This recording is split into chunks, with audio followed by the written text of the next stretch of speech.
الرحمن الرحيم. الحمد لله رب العالمين، والصلاة والسلام على شفيع المذنبين وخاتم النبيين وعترته الطيبين الطاهرين المعصومين، لا سيما على الإمام المنتظر والحجة الثاني عشر، ولعنة الله على أعدائهم أجمعين. أما بعد، فقد قال الله الحكيم في كتابه الكريم: بسم الله الرحمن الرحيم. وما جعلنا القبلة التي كنت عليها إلا لنعلم من يتبع الرسول ممن ينقلب على عقبيه. وقال سبحانه وتعالى: وأذن للذين يقاتلون في سبيل الله بأنهم ظلموا. سورہ مبارکہ حج اور سورہ مبارکہ بقرہ کی دو آیتیں آج کی تقریر کے شروع میں تلاوت کی گئیں، اور یہ دو آیتیں تاریخ اسلام کے ان دو واقعات کو بیان کر رہی ہیں جو سیرت رسول کے سلسلے میں ہماری آج کی گفتگو کا عنوان بننے والے ہیں.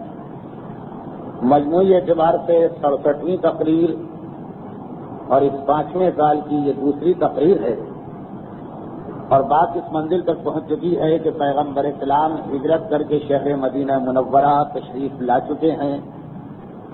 ربیع الاول کے مہینے میں ہجرت ہوئی. 10 مہینے کے بعد یہ پہلا سال مکمل ہوا. ہجرت کا دوسرا سال شروع ہو چکا ہے. ابتدائی سال جو پیغمبر اسلام نے شہر مدینہ میں گزارا، اس میں پیغمبر اسلام کی جانب سے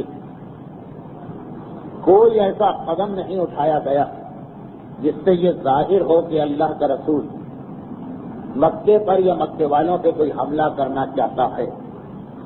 شہر مدینہ میں پیغمبر تشریف لائے، آتے ہی ابتدا تعمیری کام شروع ہو گئے. 3 مسجدیں تیار کی گئیں. اس زمانے کے وسائل کے اعتبار سے ایک مسجد کی تیاری میں مہینوں لگ جاتے تھے. مسجد قباء، مسجد النبوی اور مسجد بنی سالم، 3 مسجدیں تیار کی گئیں. اطراف کے قبیلوں سے معاہدے ہونے لگے. یہودیوں کے ساتھ ایک میثاق پہ دستخط کروائے گئے. جو مہاجرین لٹ پٹ کے آئے ہیں ان کی بحالی کا کام ہوا. انہیں انصار کے ساتھ پہلے تو مواقعات میں شریک کر کے بھائی بنایا گیا، اور اس کے بعد انہیں مجبور کیا گیا کہ وہ محنت و مزدوری کے ذریعے خود اتنے وسائل مہیا کریں کہ انصار مدینہ کو ضرورت نہ پڑے ان کی مدد کرنے کی. پیغمبر اسلام انہی تمام کاموں میں مصروف ہیں. کوئی ایسا کام نہیں ہو رہا کہ جس سے کوئی بھی یہ شک کر سکے کہ پیغمبر اسلام کا کوئی مقصد جنگ کا تھا. نہ ہتھیار جمع کیے جا رہے، نہ جنگی ساز و سامان اکٹھا ہو رہا، نہ فوجیں بن رہی ہیں، نہ سپاہیوں کو بلایا جا رہا. پیغمبر اسلام مکمل طور پر شہر مدینہ منورہ کے پرامن ماحول میں تعمیری کاموں میں لگے ہوئے. لیکن کفار مکہ حسد اور دشمنی کی آگ میں جلے جا رہے. ان کو یہ اطلاع ملنے سے ذرا سکون ہوا کہ مدینے میں کچھ ایسے لوگ ہیں جو بہرحال پیغمبر اسلام کے ساتھ دل سے شریک نہیں. خصوصاً وہ عبداللہ ابن ابی کہ جسے تمام مدینے والوں نے اپنا بادشاہ بنانے کے لیے ایسا اتفاق کیا تھا کہ اس کے لیے تاج تک تیار ہو گیا تھا. اگر وہ ہیرا وقت مل جاتا جو اس تاج کے درمیان لگایا جانا، وہ ہیرا اگر وقت مل جاتا تو پیغمبر اسلام کے آنے سے پہلے ہی اس کو بادشاہت مل جاتی، یہ تاج پوشی اس کی ہو جاتی. مگر ہیرے کی تلاش میں وقت گزر گیا، کچھ تاخیر ہو گئی، اور ادھر پیغمبر اسلام مدینے تشریف لے آئے. عبداللہ ابن ابی کی بادشاہت کی کوشش کرنے والے سب کے سب اب پیغمبر اسلام کی رسالت کا کلمہ پڑھ کے پیغمبر اسلام کو دین و دنیا کا حاکم مان رہے ہیں. عبداللہ ابن ابی اپنی بادشاہت کو چھنتا دیکھ کر کچھ نہیں، لیکن حالات ایسے ہیں کہ کچھ نہیں کر سکتا. اگر آپ کو یاد ہو تو پچھلے سال ایک تقریر میں یہ بات آئی کہ بہرحال اس نے کوشش کی کہ اس کے گھر میں کچھ لوگ جمع ہوں اور پیغمبر اسلام کے ساتھیوں قبائلی اختلاف پیدا کیا جائے، یہ مکے والے ہیں، وہ مدینے والے ہیں، ہم مقامی ہیں، وہ باہر سے آئیں، لیکن عین وقت پر پیغمبر پہنچ گئے اور ایک ایسی تقریر کی کہ جن سب کو وہ دھوکہ دے کے یا بہکا کے لایا تھا وہ سب کے سب پیغمبر اسلام کے ساتھ اٹھ کے آ گئے. لیکن بہرحال یہ تو وہ لوگ تھے، یہ وہ نوجوان تھے جو پیغمبر کو مانتے تھے. عبداللہ ابن ابی ان کو لا کے پہچانا جا رہا، مگر اس سے پہلے ہی رسول پہنچ گئے.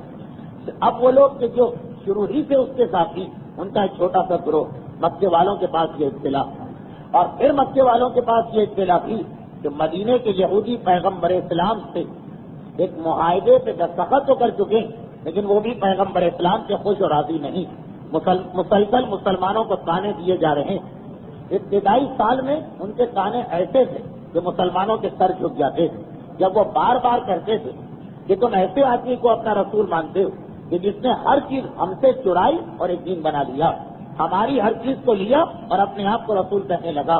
تو مسلمانوں کے سر اس لیے جھک جاتے ہیں کہ شروع میں پیغمبر اسلام نے مدینے میں یہودیوں کو اپنے قریب کرنے کے لیے کچھ ایسی چیزوں کی اجازت دے دی تھی کہ جو یہودیت میں تھی.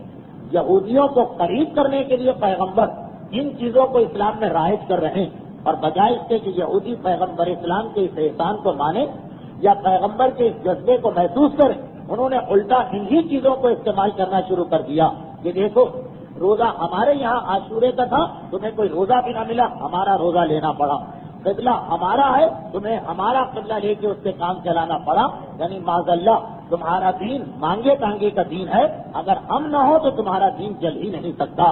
جب ایسی منزل آ جائے کہ آپ خلوص کے ساتھ، آپ اخلاص کے ساتھ، آپ سنجیدگی کے ساتھ کسی کے ساتھ تعاون کرنا چاہیں، محبت کرنا چاہیں، اور وہ آپ کی محبت کا الٹا نتیجہ یہ نکالے کہ شاید آپ کمزور، تو اسلام کو حکم دیتا کہ پھر اس صورت اب تم اگر علیحدہ ہو جاؤ تو کوئی بات نہیں. پیغمبر اسلام کی زندگی ہجرت کا دوسرا سال شروع ہوا یہودیوں کے تانوں کے نتیجے میں. پہلے وہ عاشورے کا روزہ منسوخ ہوا، لیکن ابھی ایک تانا مسلسل دیا جا رہا ہے قبلے کا. وہ وقت آ گیا کہ مسلمانوں کا قبلہ بھی بدلا جائے. قبلے کے بارے میں تاریخ یہ بتاتی، کئی بار یہ بات دہرائی گئی، یہاں تک کہ جو لوگ مسلسل ہر چیز کو سن کے یاد کر رہے ہیں وہ ذرا اکتا بھی گئے ہوں گے، لیکن بس یہ آخری مرحلہ. قبلے کے بارے میں یہ بات بتائی جاتی کہ جب تک اللہ کے رسول مکے میں تھے اس وقت تک قبلہ کوئی بڑا مسئلہ نہیں بنا تھا. ہاں یہ ضرور ہے کہ اسلام کی ابتدا میں حکم یہ آیا کہ تمہیں بیت المقدس کی جانب رخ کر کے نماز پڑھنا، لیکن اتفاق سے مکہ شہر ایک ایسے مقام پہ واقع ہے کہ اگر آپ وہاں سے بیت المقدس کا رخ کرنا چاہیں تو خانہ کعبہ بھی آپ کے سامنے آ سکتا. یہاں ہمارے پاس دو روایتیں. ایک روایت یہ کہ پیغمبر مکے میں اس طرح نماز پڑھتے کہ بیت المقدس ان کے سامنے ہوتا تھا، خانہ کعبہ ان کے سیدھے ہاتھ پہ ہوتا تھا. اور ایک روایت یہ کہ نہیں، پیغمبر ایسے کونے میں جا کے نماز پڑھتے کہ دونوں بیت المقدس اور کعبہ دونوں پیغمبر کے سامنے ہو جاتے تھے. لیکن بہرحال یہ بات ثابت ہے کہ مکے میں پیغمبر نے ایک نماز بھی ایسی نہیں پڑھی کہ خانہ کعبہ کبھی رسول کی پشت پہ گیا. لیکن جب شہر مدینے میں رسول پہنچے تو وہاں یہی مسئلہ ہو گیا کہ مدینہ ہے درمیان میں، ایک طرف ہے بیت المقدس، ایک طرف ہے خانہ کعبہ. اگر بیت المقدس کا رخ کرتے ہیں تو کعبے کی طرف پیٹ ہوتی، کعبے کا رخ کرتے ہیں تو بیت المقدس کی طرف پیٹ ہوتی. اب ایک بڑا مسئلہ پیش آیا، لیکن پیغمبر اسلام نے وہی حکم خدا پہنچایا کہ تمہیں رخ رکھنا ہے اپنا بیت المقدس کی جانب، چاہے کعبے کی طرف پشت ہو جائے. اس حالت میں 7 مہینے گزرے. ایک روایت یہ ہے کہ 7 مہینے گزرے، دوسری روایت ہے 16 مہینے گزرے، تیسری روایت ہے 17 مہینے گزرے، چوتھی روایت ہے کہ 19 مہینے گزرے. یہ اختلاف ہے تاریخوں میں کہ قبلہ کتنے عرصے کے بعد بدلا.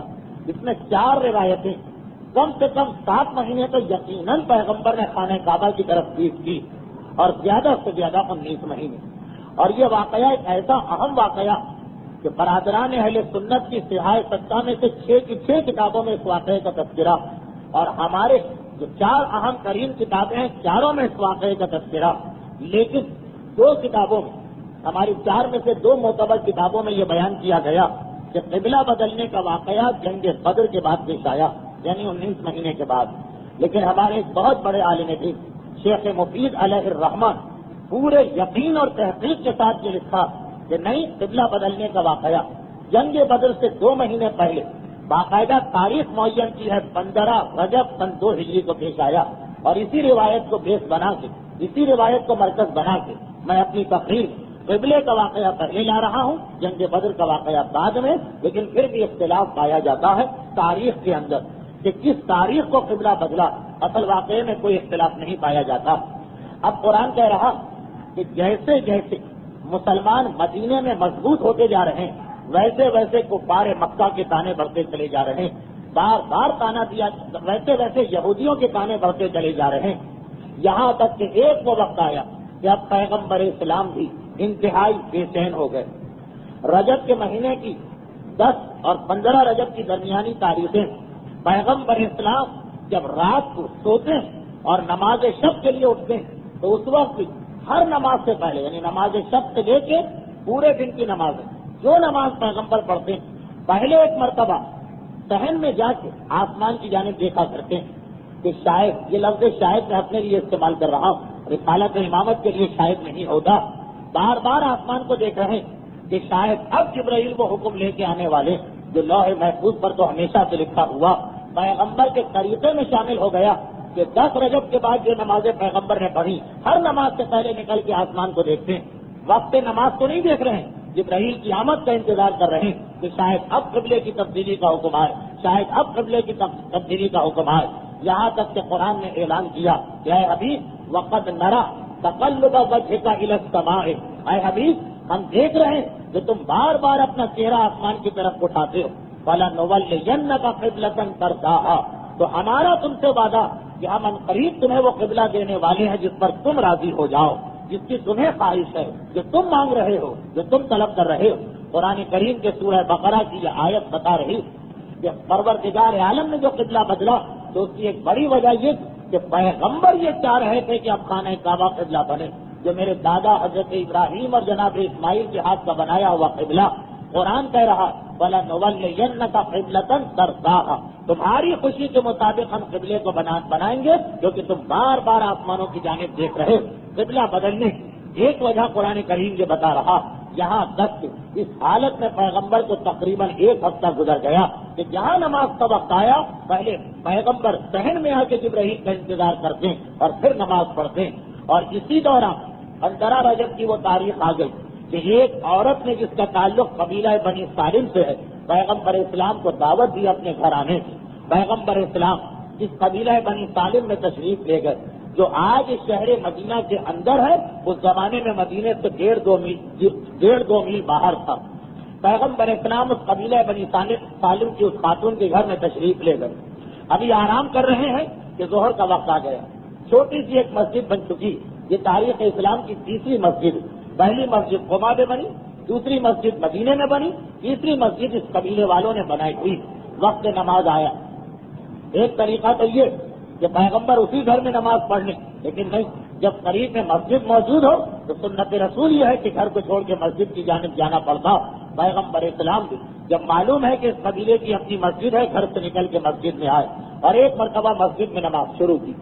اس زمانے میں مسلمانوں کی تعداد اتنی زیادہ نہیں جو آج ہے، اور یہ واقعہ بھی مدینے کے باہر کا ہے، تو پیغمبر آگے ہیں، ایک صف مردوں کی ان کے پیچھے ہے، ایک صف عورتوں کی ان کے پیچھے، 2 صفیں، ایک مردانی صف ایک زنانی صف۔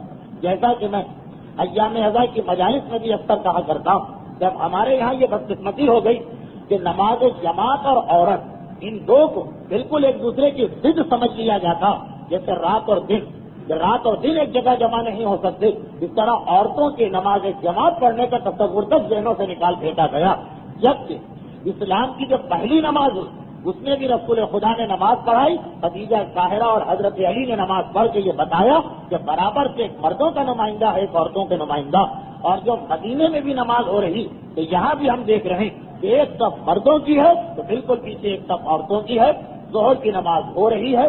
یہ آپ پچھلے سال کی تقاریر میں سن چکے ہیں کہ مکے کے اندر 5 کی 5 نمازیں 2 رکعت تھیں، سب نمازیں 2 رکعت تھیں۔ مدینے میں آ کر مغرب کی 3 رکعت ہوئی، ظہر اور عصر اور عشاء کی 4 رکعت ہوئی، تو یہ نمازیں 4 رکعتی ہو چکی ہیں۔ جب کہ یہ واقعہ پیغمبر نے 2 رکعت نماز پڑھی، ابھی 2 رکعت نماز ہوئی، ایک مرتبہ جبرائیل امین سورہ بقرہ کی آیت نمبر 142 لے کے نازل ہو رہے ہیں، فَوَلِّ وَجْهَكَ شَطْرَ الْمَسْجِدِ الْحَرَامِ، اے رسول فوراً اپنے چہرے کو وجہ یعنی چہرہ وجہ کا پھیر لو اپنے چہرے کو شطر المسجد الحرام مسجد حرام کی طرف وحیثما کنتم فولوا وجوہکم اور آج کے بعد جہاں تم ہو اپنے چہروں کو مسجد حرام کی طرف تمہیں پھیرنا. یہ جیسے ہی یہ آیت نازل ہوئی جو سورہ بقرہ کی آیت نمبر 142 ہے. حالت نماز 2 رکعتیں ہو چکی. تشہد پڑھ کے پیغمبر تیسری رکعت کے لیے کھڑے ہوئے. یہ حکم آتا ہے پیغمبر ایک مرتبہ موڑے چند قدم آگے چلے اور دونوں صفوں کے آگے نکل گئے. جیسے ہی پیغمبر نے اپنا رخ پھیرا اور چند قدم آگے بڑھے ویسے ہی دونوں صفوں نے اپنا رخ پھیرا. لیکن جیسے ہی 2 صفوں نے اپنا رخ پھیرا تو عورتیں آگے آ گئی, مرد پیچھے ہو گئے. اب عورتیں چند قدم پیچھے ہٹی, مرد چند قدم آگے بڑھے. یہ سب کچھ حالت نماز میں ہو رہا اور شریعت میں آج بھی اس کی اجازت ہے. یہ نہ سمجھیے بالکل عجیب سا مسئلہ ہو گیا کہ نماز میں چل رہے.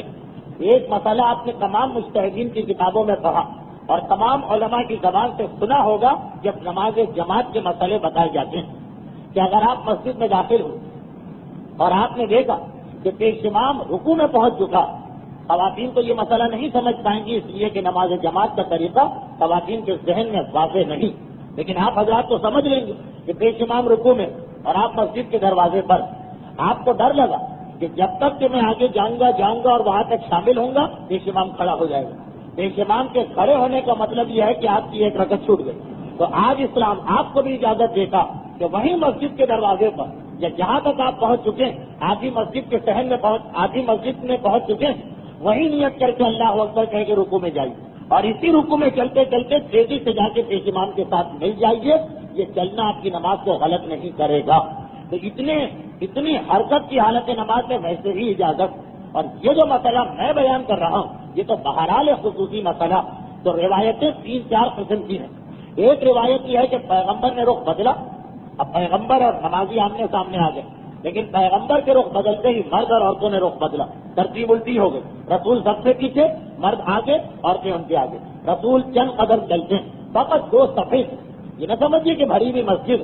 بنی سالم چھوٹا سا قبیلہ, 5-6 مرد کھڑے ہیں, 2-3 عورتیں کھڑی ہیں بس.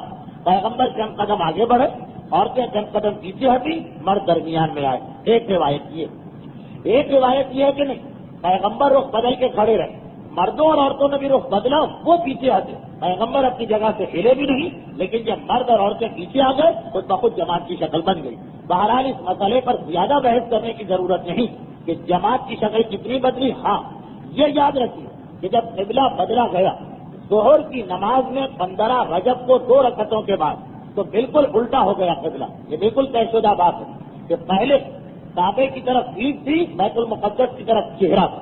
اب جو رخ بدلا تو بیت المقدس کی طرف پیٹھ ہو گئی, کعبے کی طرف چہرہ ہو گیا, یعنی 180 درجے کا زاویہ بنایا گیا.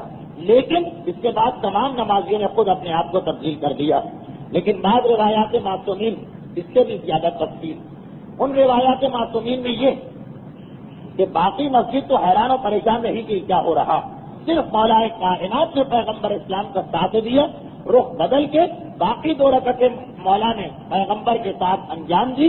اسی لیے مولا کے الفاظ میں ایک ہے المصلی الی القبلتین, وہ شخص کہ جو دنیا میں واحد نمازی کہ جس نے دونوں نمازوں ایک نماز کے دونوں قبلوں میں پیغمبر کا ساتھ دیا.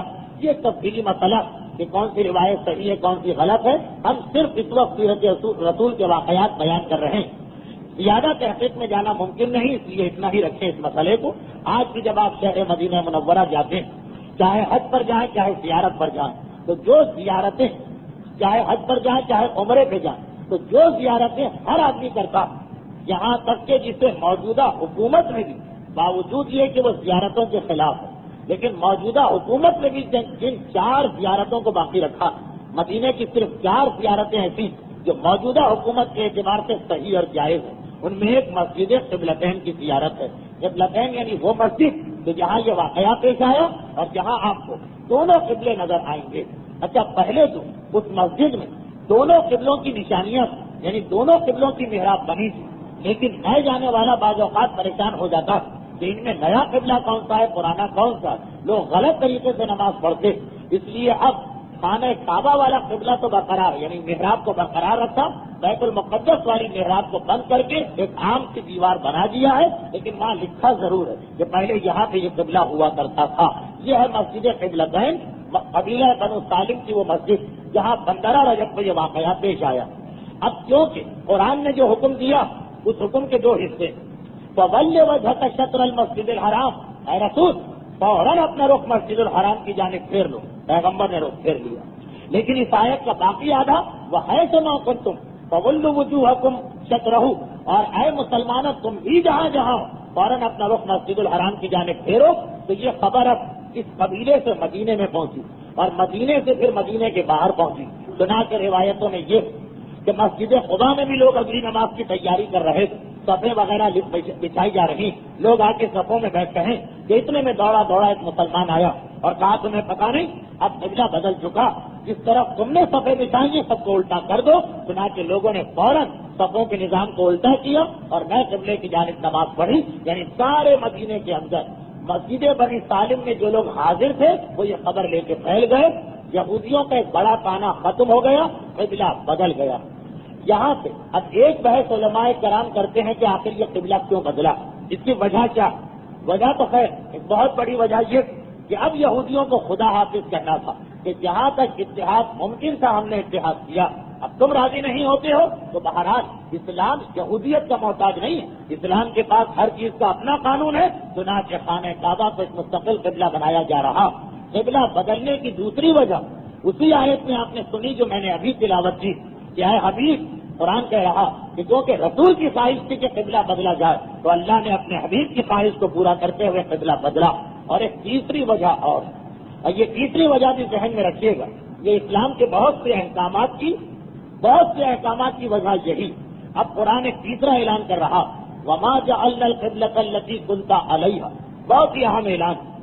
اے حبیب یہ نیا قبلہ ہم نے کیوں بنایا إِلَّا لِنَعْلَمَ مَن يَتَّبِعُ الرَّسُولَ مِمَّن يَنْقَلِبُ عَلَىٰ عَقِبَيْهِ، ہم صرف یہ دیکھنا چاہتے ہیں، ہم صرف یہ معلوم کرنا چاہتے ہیں کہ وہ کون ہے کہ جو آنکھیں بند کر کے رسول کی پیروی کرتا اور وہ کون ہے کہ رسول کا عمل دیکھنے کے باوجود وہ رسول کی مخالفت کرتا ہے اور پیچھے ہٹ جاتا۔ ہمیں صرف یہ دیکھنا ممن یتبع الرسول، رسول کے پیروکار کون، وہ ممن ینقلب، اور وہ کون ہے کہ جو انقلاب لاتا یعنی بدل جاتا ہے عقب ہے اپنی پشت کے اوپر، پشت کی جانب چلنے لگتا ہے، رسول کا حکم نہیں مانتا۔ تو قبلہ بدلنے کی کئی وجوہات میں سے تیسری وجہ قرآن یہ بتا رہا کہ امتحان لینا تھا کہ کون ہے جو آنکھیں بند کر کے رسول کی بات مان رہا، کہ اگر رسول ادھر رخ کیا ہے تو وہ ادھر، اور رسول نے رخ بدل لیا تو بغیر کسی اعتراض کے، بغیر کسی چومت چرا کے، بغیر کسی منطق و فلسفے کے وہ بھی آنکھیں بند کر کے اپنا رخ بدل لے۔ جو آپ اکثر سنا کرتے ہیں کہ ہمارے یہاں لوگ اس قسم کے سوالات بھی اٹھاتے ہیں کہ فلاں چیز اب تک تو ہم سنتے آ رہے تھے حلال ہے، آج کے مجتہد نے حرام کیسے کر دی؟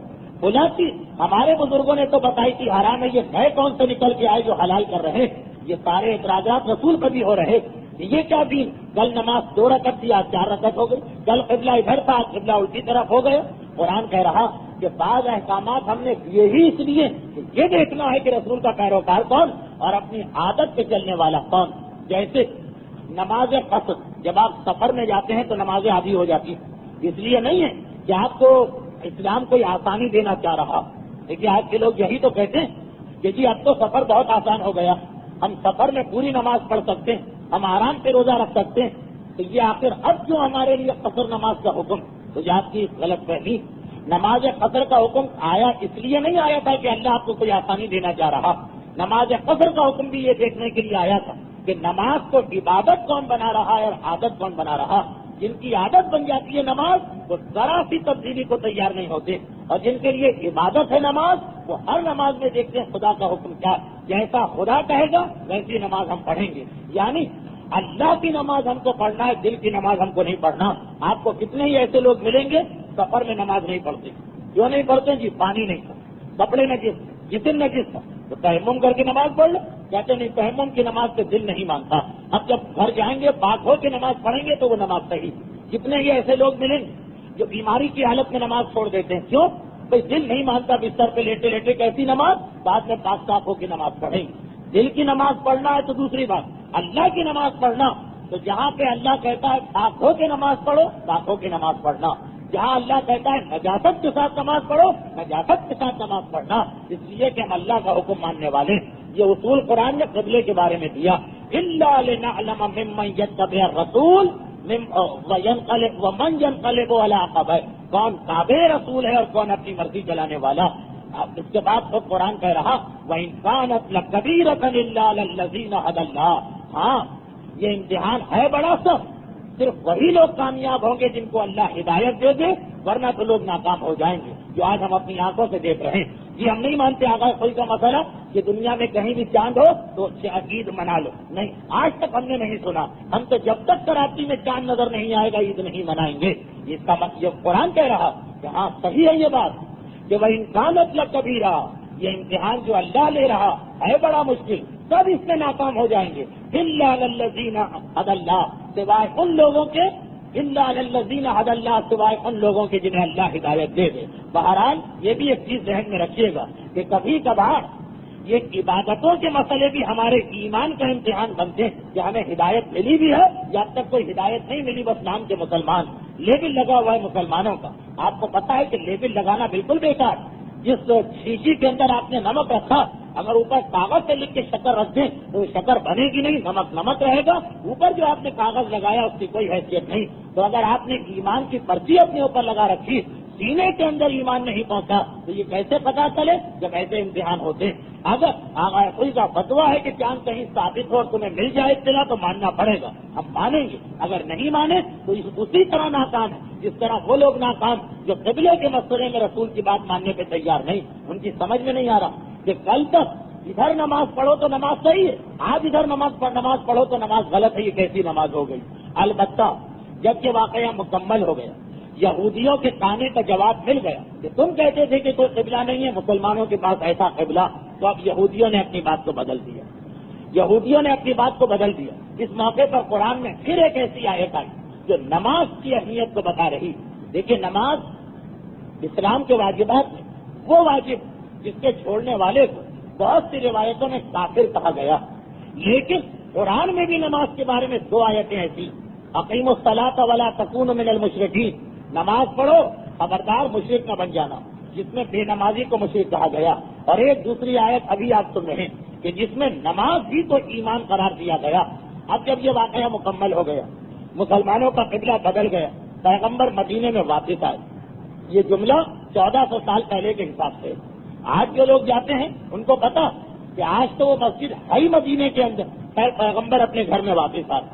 اور دوسرا کام پیغمبر اسلام نے یہ کیا، پہلے تو پیغام بھجوا دیا کہ آج سے نمازوں میں رخ بدل دو، دوسرا کام یہ کیا کہ جہاں جہاں مسجدیں بن چکی سب مسجدوں کے قبلے توڑوا دیے گئے اور نئے حساب سے قبلے بنائے گئے۔ چنانچہ جو لوگ مسجد النبوی کی زیارت کر کے آئے ہوئے ہیں ان کو میں بتا دوں کہ آج جہاں سے آپ مسجد میں داخل ہوتے ہیں، کھلے صحن سے جب آپ روضہ رسول کی طرف جاتے ہیں، پہلے یہ دیوار تھی اور آج جہاں دیوار بنی ہے پہلے وہاں سے راستہ تھا، وہ دیوار جس میں محراب نظر آ رہی، یہ سارے کے سارے قبلے پیغمبر نے بدلوائے، مدینے کے مسلمانوں نے مان لیے۔ لیکن اب یہودیوں کو ایک اور اعتراض کا نقطہ ہاتھ آ گیا، ایک اور نقطہ اعتراض، جو مسلمان مل رہا ہے اس سے ایک ہی سوال کر رہے ہیں، یہ بتاؤ قبلہ کیوں بدلا؟ اگر بیت المقدس صحیح قبلہ تھا تو آج کل تمہاری نمازیں غلط ہو رہی، اور اگر کعبہ صحیح قبلہ ہے تو جو بیت المقدس میں نماز پڑھتے رہے وہ کہاں چلی گئی؟ بھائی صحیح چیز تو ایک ہی ہوگی، ایک چیز صحیح ہے غلط، یا تو آج والے قبلے کو صحیح مانو تو پیچھے کی نمازیں گئیں، یا پیچھے والے قبلے کو صحیح مانو تو اب تمہاری ساری نمازیں جا رہی۔ یہ تمہارا دین کیا کھیل کہ آج اس طرف نماز کل اس طرف نماز؟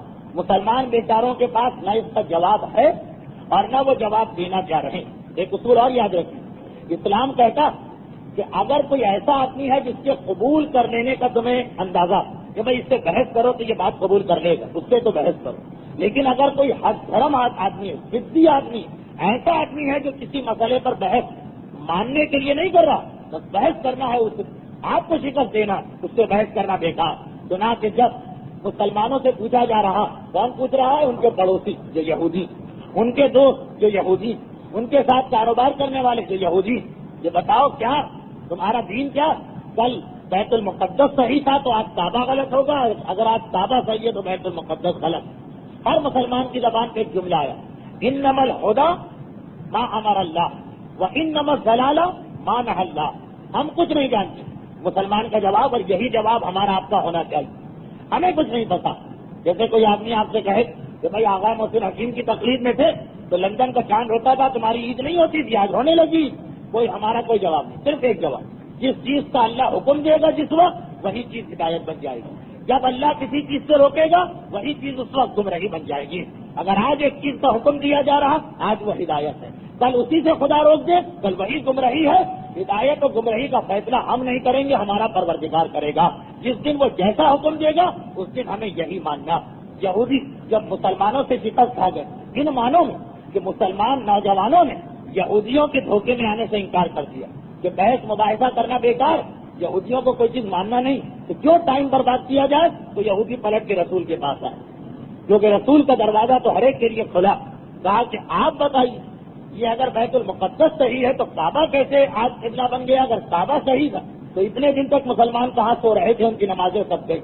پیغمبر اسلام نے کہا ایک بات بتاؤ، ہفتے کا دن آتا ہے تم کوئی کام نہیں کرتے، اگر تم سے کہا جائے کہ چلو آج چل کے کاروبار کرو کیا تم کرو گے؟ ہرگز نہیں، حرام.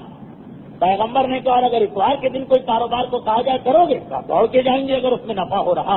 پیغمبر اسلام نے کہا کہ بتاؤ ایک ہی چیز آپ کو معلوم ہے کہ یہودیوں میں ہفتے کا دن بڑا مقدس دن، جیسے ہمارے یہاں جمعے کا دن، لیکن نہیں، ہمارے یہاں جمعے کا دن بھی کوئی اتنا سخت نہیں ہے جتنا ان کے لیے یہودیوں کے لیے ہفتے کا دن تھا.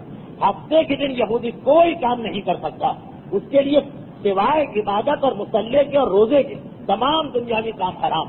یہ یہودیوں کے مذہب میں اس وقت سے آج تک چلا آ رہا. آج بھی ہفتے کو ساری دکانیں بند، سارے کاروبار بند.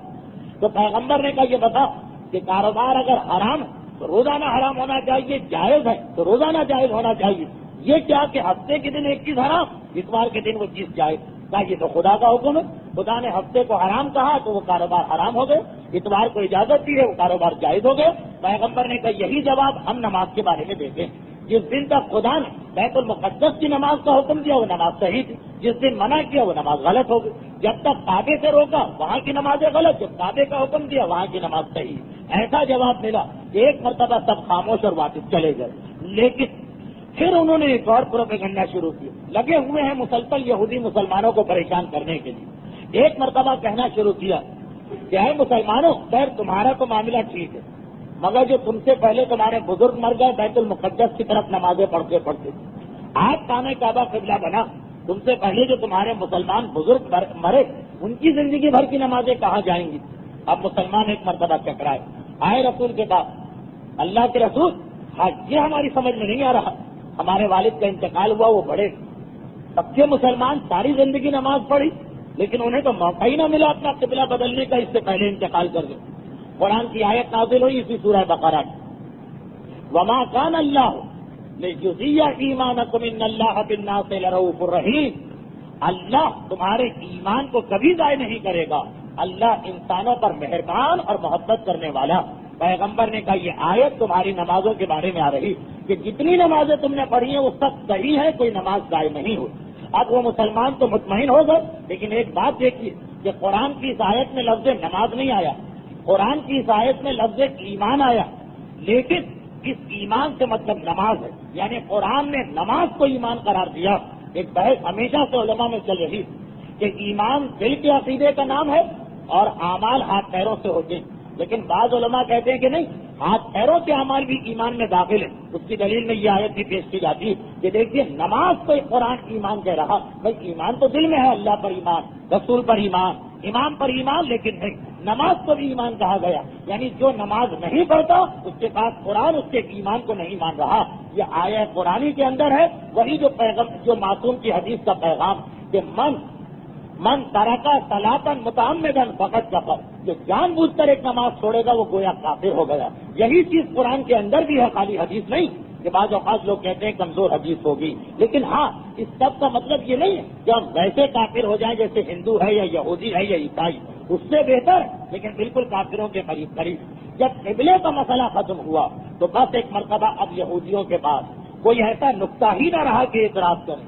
پہلے روزوں کی بات اٹھائی تھی، پھر قبلے کی بات اٹھائی، پھر نمازوں کی بات اٹھائی، سارے مسئلے حل ہو گئے. چنانچہ اب یہودی پریشان کہ مسلمانوں پہ کیا حملہ کریں، اور ادھر کفار مکہ جو یہ منظر دیکھ دیکھ کے بے چین ہوئے جا رہے ہیں کہ مسلمانوں کو اتنے سکون سے بیٹھنے کا موقع کیسے ملا، اتنے آرام سے کیسے بیٹھے۔ اچھا، مکے کے سارے کافر بھی مسلمانوں کے ایسے دشمن نہیں تھے کہ مسلمانوں کو قتل کر دیں۔ کافروں میں بھی دو پارٹیاں تھیں، ایک پارٹی ذرا نرم تھی، ایک گروہ وہ کہتا تھا چلو اچھا ہمارے شہر سے نکل گئے، ایک قسم کا جھگڑا ختم، جہاں بھی جائے ہمیں ان سے کیا غرض، ہمارے گھر تو بچ گئے، ہمارے بچے تو بچ گئے، ہمارا دین تو بچ گیا۔ پہلے تو یہ ڈر تھا کہ مسلمان ہمارے بچوں کو گمراہ کیے دے رہے ہیں، چلو جہاں بھی جائیں ہمارا شہر بچ گیا۔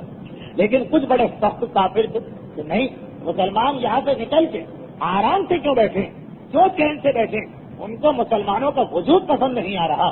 اس میں خصوصیت کے ساتھ ایک ابو جہل کا نام آتا ہے اور ایک اور تاریخ اسلام کی اہم ترین شخصیت ہے، نام لینے کی ضرورت نہیں۔ یہ دو شخصیتیں ایسی جو کافروں سے سخت والے گروہ میں شامل تھے، جن کا یہ مسئلہ نہیں تھا کہ ہمارے گھر بچ گئے، ہمارے بچے بچ گئے، ہمارا شہر بچ گیا، نہیں، ان کا یہ مسئلہ ہے کہ مسلمان تو زندہ نہیں رہنا چاہیے کہیں پر بھی ہو۔ وہ ہر وقت انتظار کر رہے ہیں کہ کوئی ایسا موقع ملے۔ دیکھیے، اس کو چھوڑ کے ایک عام بات کر لیجیے، عام معاشرے اور ماحول کے اندر جب دو گروہوں میں دشمنی ہوتی ہے، دو فرقوں میں، تو ہر فرقے میں کچھ نرم لوگ ہوتے ہیں، کچھ سخت لوگ ہوتے ہیں۔ نرم لوگ اسی پہ راضی ہوتے ہیں کہ ٹھیک ہے بھائی، وہ ہمیں کوئی نقصان نہیں پہنچا رہے، ہمارے مخالف چھوڑ دو، ہم کیوں ان کے پیچھے جائیں۔ کچھ سخت ہوتے ہیں، بڑے جوشیلے، لڑنے مرنے کے لیے تیار، وہ موقع ڈھونڈتے رہتے ہیں کہ کوئی ایسا موقع ہے کہ ہمیں نکل کے مقابلہ کرنے کا موقع ملے، خوب اپنے دل کی بھڑاس نکالیں۔ ان کو اپنے وہ ساتھی پسند نہیں آتے جو نرمی کی بات کر رہے ہیں، وہ انہی کے خلاف ہو جاتے ہیں اور بار بار ان کو اکساتے ہیں، تانا دیتے ہیں اور اتنا جوش پھیلانا چاہتے ہیں معاشرے میں کہ مجبوراً سب لوگ گھروں سے نکل آئیں۔ یہ ہر جگہ ہوتا ہے، کافروں میں بھی ہوتا ہے، مومنوں میں بھی ہوتا ہے، غیروں میں بھی ہوتا ہے، اپنوں میں بھی ہوتا ہے۔ کہ بہرحال جو آپ کا بدترین دشمن بھی ہوگا، اس کے اندر بھی کچھ نرم لوگ ہوں گے، کچھ سخت لوگ ہوں گے، اور جو حق والے ہیں ان میں بھی کچھ نرم لوگ ہوں گے، کچھ سخت لوگ ہوں گے۔ اور عام طور پر یہ جو گرم اور جوشیلے ہوتے ہیں، ایکسٹریمسٹ، انتہا پسند، یہ ساری خرابیاں پھیلاتے ہیں۔ حتیٰ یہ کہ حق والوں میں بھی ایسے لوگ آ جائیں تو خرابیاں شروع ہوتی۔ ابھی ایک تھوڑا انتظار کر لیجئے، ابھی کافروں کی بات سنیے، پھر مسلمانوں کی بات سنیے گا۔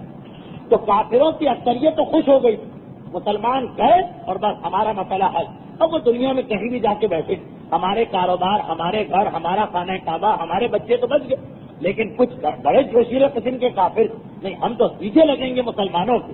اب وہ کوئی بہانہ ڈھونڈ رہے ہیں کہ کوئی ایسا موقع ہمارے ہاتھ میں آ جائے کہ ہم اپنی ساری قوم کو بہکا کے اتنا جوش میں لے آئیں کہ پھر وہ نرم والے لوگوں کی بات نہ چلے، ان کی کوئی بات نہ سنیں۔ یہ موقع کی تلاش میں، اور موقع ان کے قریب آ گئے۔ 15 رجب کو اس وقت خانہ کعبہ کو قبلہ بنایا گیا تو اب یہودی بھی ایک مرتبہ پریشان کہ اب ہمیں علمی اعتراض کرنے کا موقع نہیں، وہ بھی اس فکر کے اندر لگے ہیں کہ مسلمانوں پر اب براہ راست حملہ کرنا پڑے گا۔ ابھی تک تو ہم یہ سوچ رہے تھے کہ تانے دے کے مسلمانوں کو ختم کریں گے، نہیں، اب میدان میں نکلنا پڑے گا۔ اچھا، چنانچہ اسی دوران یہودیوں نے اور مکے کے وہ جو جوشیلے کافر، ان لوگوں نے آپس میں مل کے ایک منصوبہ بنایا جو رمضان کے مہینے میں پورا ہوا۔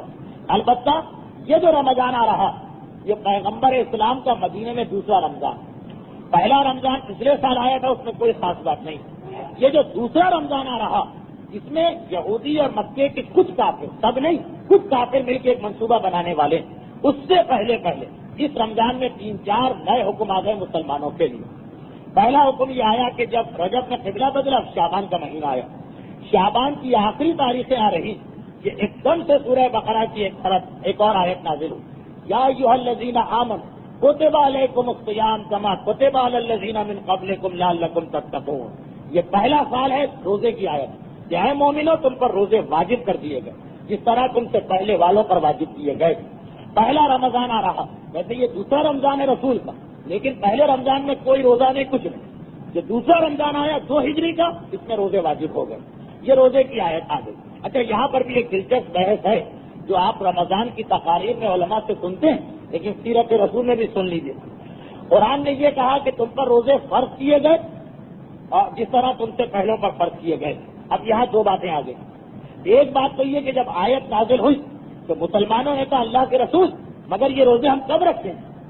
آیت نے اتنا تو کہا کہ روزے واجب ہیں، یہ نہیں بتایا کہ کب واجب۔ مسلمانوں نے سوال کیا کہ ہمیں یہ بھی تو بتایا جائے کہ کب روزے رکھنا۔ دوسری آیت نازل ہوئی، شهر رمضان الذي انزل فيه القرآن هدى للناس وبينات من الهدى والفرقان ومن يجد شهر رمضان فليصم. رمضان کا مہینہ وہ ہے جس میں خدا نے قرآن نازل کیا. جو اس شہر کو حاصل کرے اسے اس میں روزہ رکھنا چاہیے. مسلمانوں کو اپنے سوال کا جواب مل گیا کہ اللہ کے رسول پہلی آیت میں روزے کا حکم ہے, وقت نہیں بتایا. دوسری آیت میں آ گیا کہ جس کو رمضان کا مہینہ ملے بل یسم ہو, اس میں روزہ رکھ لو. ان کا مسئلہ تو ختم کہ رمضان میں ہم کو روزہ رکھنا.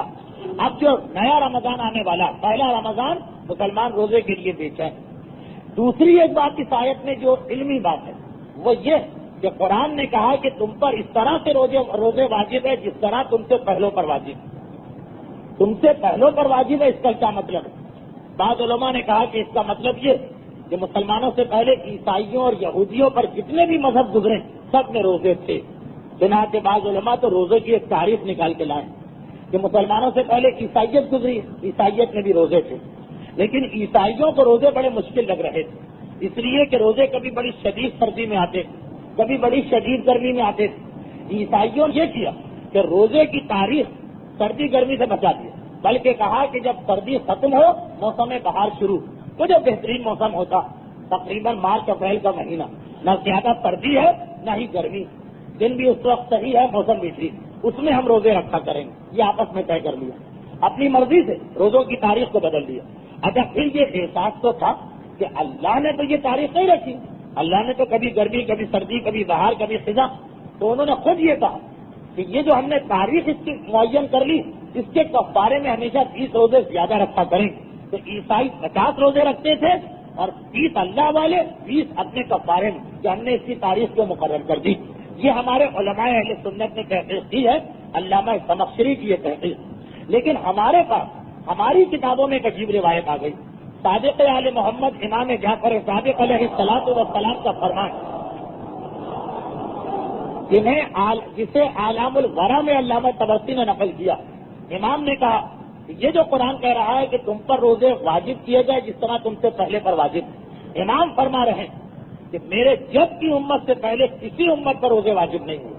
آدم سے لے کر رسول تک کسی نبی کی امت کو روزے جیسی نعمت اللہ نے نہیں دی. روزہ خاص اور خاص میرے جب کی امت سے واجب ہوا. راوی نے کہا لیکن مولا قرآن تو کہہ رہا ہے کہ تم سے پہلوں پر بھی روزے واجب. دیکھیے راوی پورا احترام, لیکن ایک چیز سمجھ میں نہیں آئے تو امام سے سوال ضرور کرے گا. امام کہہ رہے کہ آدم سے لے کر رسول خدا تک کسی بھی نبی کی امت کو روزہ رکھنے کا شرف نہیں ملا. یہ فقط میرے جد کا وسیلہ اور میرے جد کا صدقہ کہ تم لوگوں کو اللہ نے روزے کی نعمت دی. خیر ہم اور آپ تو اسے نعمت کہا معاذ اللہ مصیبت سمجھتے ہیں, لیکن امام کہہ رہے روزہ اتنی بڑی نعمت ہے کہ خدا نے کسی نبی کی امت کو یہ نعمت نہیں دی. شاید آپ کو ایک حدیث یاد بھی ہو جو علماء رمضان کے شروع میں پڑھتے ہیں کہ خدا کہتا ہے کہ باقی جتنی عبادتیں سب کا ثواب میرے ملائکہ لکھیں گے, لیکن اب تومولی روزہ خاص میرے لیے ہے اور اس کی جزا بھی میں دوں گا, اس میں کوئی اور بھی داخل نہیں ہو سکتا. یہ میرا اور بندے کا براہ راست معاملہ. تو روزہ بہت ہی اہم عبادت, اتنی اہم کہ امام کہہ رہے کہ آج تک کسی امت کو یہ شرف نہیں ملا کہ اللہ ان کو روزہ رکھنے کا حکم دے. یہ تم لوگوں کا شرف ہے کہ روزہ جیسی نعمت اللہ تمہیں دے رہا. اگر ہم سمجھ لیں کہ روزے دار کا مقام کتنا بڑا ہے, روزے دار کی ہر دعا کتنی جلدی قبول ہو جاتی ہے, روزے دار کی ہر سانس کتنی بڑی عبادت بن جاتی ہے, اتنا بڑا شرف کہ اللہ نے اور کسی نبی کے ماننے والوں کو یہ شرف ہی نہ دیا. راوی نے کہا مگر مولا قرآن تو کہہ رہا کہ تم پر روزے واجب ہے جس طرح پہلوں پر واجب ہے. امام نے عجیب بات کہی, کہا پہلوں سے تم نے کیا مراد لی؟ جس طرح تم سے پہلوں والوں پر واجب ہے اس سے کیا مراد؟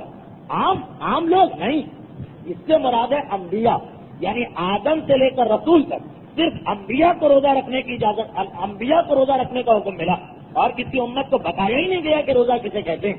یہ خاص ایک خفیہ چیز, ایک سیکریٹ چیز, ایک پرائیویٹ چیز تھی جو صرف انبیاء کو خدا دیتا. لیکن میرے جج کا مقام اتنا بڑا کہ پروردگار نے کہا کہ جو شرف پہلے انبیاء کو ملتا تھا امتی کو نہیں ملتا تھا, میرے حبیب کی امت کا مقام اتنا بلند ہے کہ انبیاء والا شرف میں امتی کو دے رہا ہوں. اور اب تم سب جو روزہ رکھ رہے تو یاد رکھو کہ خدا تمہیں وہ نعمت دے رہا جو پہلے کسی غیر نبی کو کبھی نہیں ملی. تو یہ جو قرآن نے کہا یا ایھا الذین آمنوا کتب علیکم الصیام کما کتب علی الذین من قبلکم, جس طرح تم سے پہلے والوں نے روزہ رکھا, تو اس سے مراد صرف انبیاء, غیر نبی کو روزہ نہیں ملا، یہ تم کو ملا ہے، اللہ نے میرے جب کی وجہ سے تصدق کیا تم پر، باہر آؤ، یہ حکم روزہ آ گیا۔ تو پہلا رمضان آیا عالم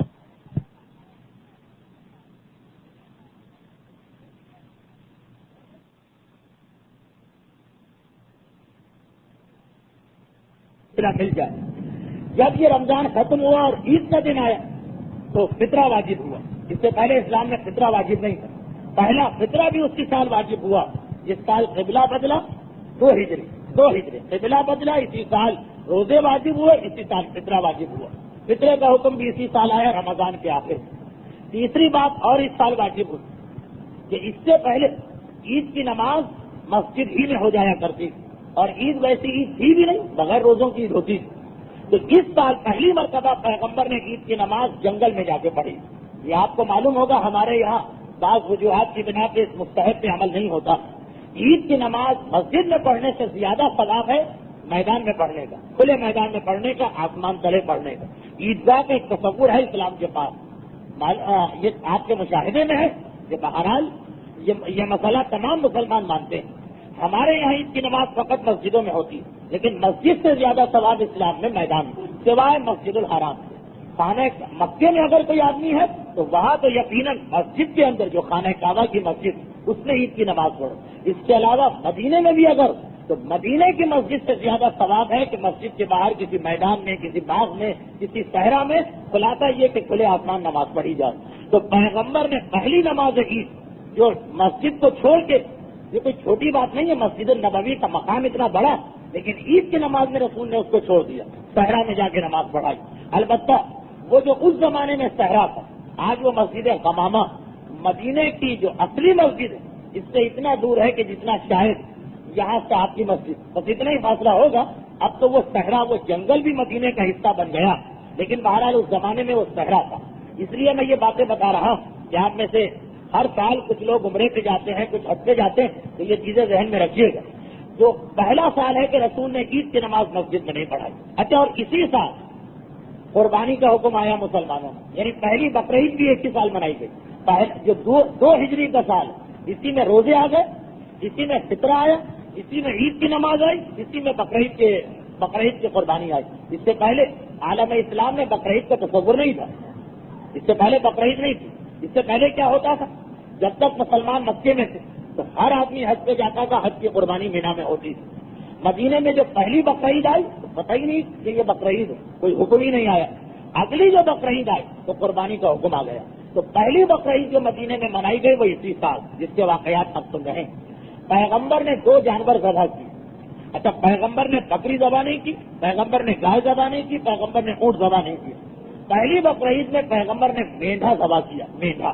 اسی لیے آج بھی اسلام بقرعید کی قربانی ہو تب بھی زیادہ ثواب مینڈھے کا، عقیقے کی قربانی ہو تب بھی زیادہ ثواب مینڈھے کا۔ یہ مسئلہ بھی ذہن میں رکھیے گا کہ عقیقے میں زیادہ ثواب مینڈھے کا۔ تو پیغمبر نے مینڈھے کو ذبح کیا اور 2 مینڈھے ذبح کی۔ پوچھا گیا اللہ کے رسول یہ 2 جانور کیوں؟ کہا ایک میں اپنے لیے کر رہا ہوں اور ایک میں اپنی پوری امت کے لیے کر رہا ہوں۔ تو پہلی بقرعید جو مدینے میں منائی گئی وہ دوسرے سال جب اللہ کے رسول نے اپنے ہاتھ سے 2 جانور، لیکن وہ جانور نہ بکرا بکری ہے، نہ گائے بھینس ہے، نہ اونٹ اونٹنی، بلکہ مینڈھے پیغمبر اسلام نے ذبح کیے تمام شرائط کو تلاش کرنے کے بعد۔ یہ پہلی بقرعید تھی۔ خیر، اس سال کے واقعات یہ 3-4 چیزیں آپ نے سن لی۔ آئیے اب پھر اسی ترتیب کو حاصل کر لیا جائے جس ترتیب سے ہم چل رہے ہیں۔ 15 رجب کو قبلہ بدلا گیا، شعبان کے آخر میں روزوں کا حکم شروع ہو گیا، اسی رمضان کے شروع میں اعتکاف کا حکم آ گیا۔ اعتکاف ایک ایسی عبادت ہے جو ہمارے یہاں بہت زیادہ نظر انداز کی گئی، لیکن اس کی اسلام میں بہت زیادہ اہمیت، واجب نہیں لیکن بہت اہمیت۔ اعتکاف کا مطلب یہ کہ سال میں 3 دن ایسے نکالو کہ سب کو چھوڑ کے جا کے مسجد میں بیٹھ جاؤ، ساری دنیا سے قطع تعلق، نہ بیوی، نہ بچے، نہ رشتے دار، نہ خاندان، نہ کاروبار، نہ کھانا کمانا، کچھ نہیں۔ جس طرح پہلے زمانے کے عیسائی اور یہودی 200 سال تک جا کے عبادت خانے میں عبادت کرتے تھے جنگل میں، مسلمانوں کے لیے کہا کہ نہیں، اتنی سختی کی ضرورت نہیں، لیکن ہر سال 3 دن کم سے کم نکالو اور مسجد میں جا کے بیٹھ جاؤ۔ اس کے پورے احکامات آپ کو کتابوں میں ملیں گے، میرا ایک پورا کیسٹ بھی ہے۔ الحمدللہ 4-5 سال سے اس اعتکاف پر ہمارے یہاں خاصا زور دیا جا رہا۔ البتہ اعتکاف مردوں کے لیے بھی ہے، عورتوں کے لیے بھی ہے۔ مردوں کے لیے بہت تاکید ہے، عورتوں کے لیے اتنی تاکید نہیں۔ تو اعتکاف کا حکم بھی پہلی مرتبہ اسی سال آیا جس سال یہ سارے احکامات آ رہے ہیں۔ قبلے کا حکم، روزوں کا حکم، فطرے کا حکم، عید کی نماز کا حکم، بقرعید کی قربانی کا حکم، اسی سال اعتکاف کا بھی حکم آیا۔ 3 دن کا اعتکاف ہے اسلام میں کم سے کم، لیکن ثواب یہ ہے کہ 10 دن کا اعتکاف کریں تو کیا کرنے وہ سب سے اچھا۔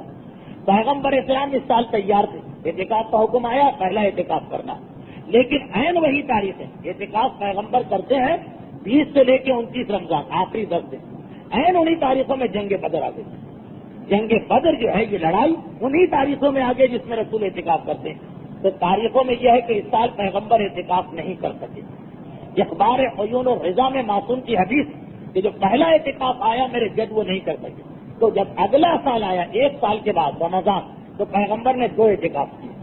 پہلے 10 دن پچھلے سال کی قضا کا اعتکاف کیا، پھر 10 دن اس سال کی ادا کا اعتکاف کیا۔ یعنی رسول کی نگاہ میں یہ اتنا اہم اعتکاف ہے کہ اگر جنگ بدر کی وجہ سے پہلے سال قضا بھی ہو گیا تو رسول نے اس کو یہ نہیں کہ بھائی مستحب ہے چھوڑ دو، اگر رہ گیا تو رہ گیا، نہیں، اگلے سال کا خاص پہلے قضا کیا پھر ادا والا اعتکاف کیا۔ یہ اعتکاف جو بڑی اہم عبادت ہے کیوں چھوٹ گئی؟ کیونکہ جنگ بدر آ گئی۔ اور جنگ بدر کیسے آئی اب یہ سن لیجیے۔